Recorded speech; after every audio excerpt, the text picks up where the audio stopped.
Students, good morning. चलिए आज हम रिवीजन करेंगे लेसन 8 सर्वनाम।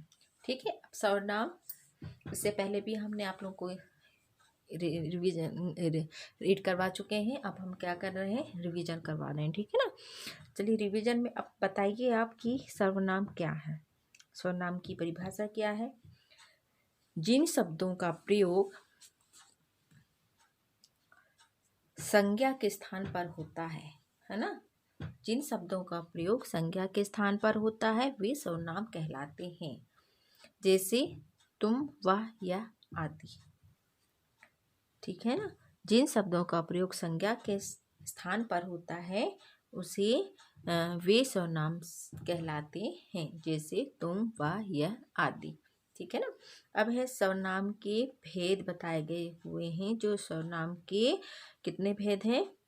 6 भेद होते हैं। पहला है पुरुषवाचक सर्वनाम, दूसरा है प्रश्नवाचक सर्वनाम, तीसरा निश्चयवाचक सर्वनाम, चौथा अनिश्चयवाचक सर्वनाम, पांचवा संबंध वाचक सर्वनाम और छठवां है निजवाचक सर्वनाम।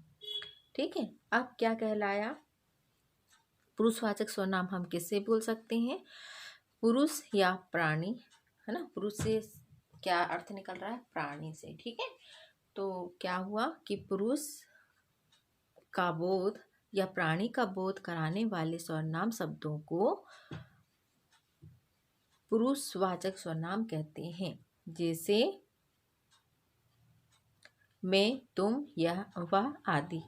ठीक है। फिर है पुरुषवाचक सर्वनाम 3 प्रकार के होते हैं। पुरुषवाचक सर्वनाम क्या कितने प्रकार के होते हैं? 3 प्रकार के होते हैं। पहला है उत्तम पुरुष, दूसरा मध्यम पुरुष और तीसरा है अन्य पुरुष। ठीक है। तो अब उत्तम पुरुष क्या कहलाते हैं? किसी भी बात को कहने वाला या लिखने वाला अपने लिए जिन सर्वनाम शब्दों का प्रयोग करता है वे उत्तम पुरुष सर्वनाम कहलाते हैं।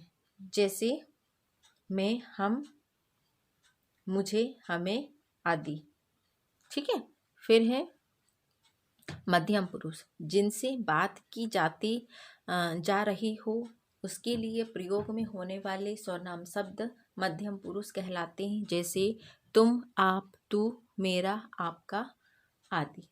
ठीक है। फिर है यहाँ पर ग नंबर अन्य पुरुष। अब अन्य पुरुष क्या कहलाया? यहाँ पर उनके विषय में बात की जा रही हो उसके लिए प्रयोग होने वाले सर्वनाम शब्द अन्य पुरुष सर्वनाम कहलाते हैं। जैसे कि वह, वे, यह आदि। ठीक है ना। फिर है प्रश्न सेकंड जो पॉइंट है, पहला हमने पुरुषवाचक सर्वनाम पढ़ा, उसके हमने 3 प्रकार पढ़ लिए, उत्तम पुरुष, मध्यम पुरुष और अन्य पुरुष। किसके? पुरुषवाचक सर्वनाम के। अब पढ़ रहे हैं हम, रिवीजन कर रहे हैं प्रश्नवाचक सर्वनाम का। अब प्रश्नवाचक स्पष्ट है, जिन सर्वनाम शब्दों का प्रयोग प्रश्न पूछने के लिए किया जाता है उन्हें प्रश्नवाचक सर्वनाम कहते हैं। ठीक है। प्रश्नवाचक सर्वनाम जैसे कि उदाहरण में दिया है, आपके आदर्श शिक्षक कौन है? प्रश्न कर रहे हैं ना, कौन है। फिर है आपके पिताजी का क्या नाम है? ये भी एक क्वेश्चन कर रहे हैं, है ना। Hello friend. फिर पढ़ेंगे सेकंड पॉइंट, थर्ड पॉइंट है निश्चयवाचक सर्वनाम। क्या है निश्चयवाचक सर्वनाम? जो सर्वनाम शब्द दूर अथवा निकट के निश्चित व्यक्ति, वस्तु, स्थान के लिए प्रयोग किया जाता है उसे निश्चयवाचक सर्वनाम कहते हैं। ठीक है। फिर है अनिश्चयवाचक सर्वनाम। क्या कहलाते हैं? ऐसे सर्वनाम शब्द जिनसे किसी निश्चित व्यक्ति या वस्तु का बोध नहीं होता है अनिश्चयवाचक सर्वनाम कहलाते हैं। ठीक है। फिर है संबंधवाचक सर्वनाम। जो सर्वनाम शब्द वाक्य में आए दूसरे सर्वनाम शब्द संबंध स्थापित करते हैं उन्हें संबंधवाचक सर्वनाम कहते हैं। ठीक है।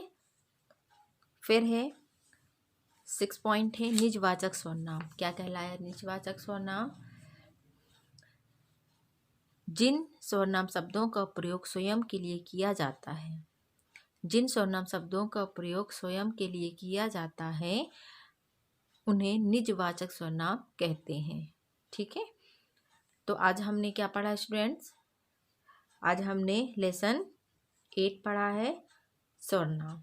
ठीक है, तो होमवर्क यही है कि आप इसे अच्छे से रिवाइज करें इस लेसन को और अपने दिक्कतों को दूर करें।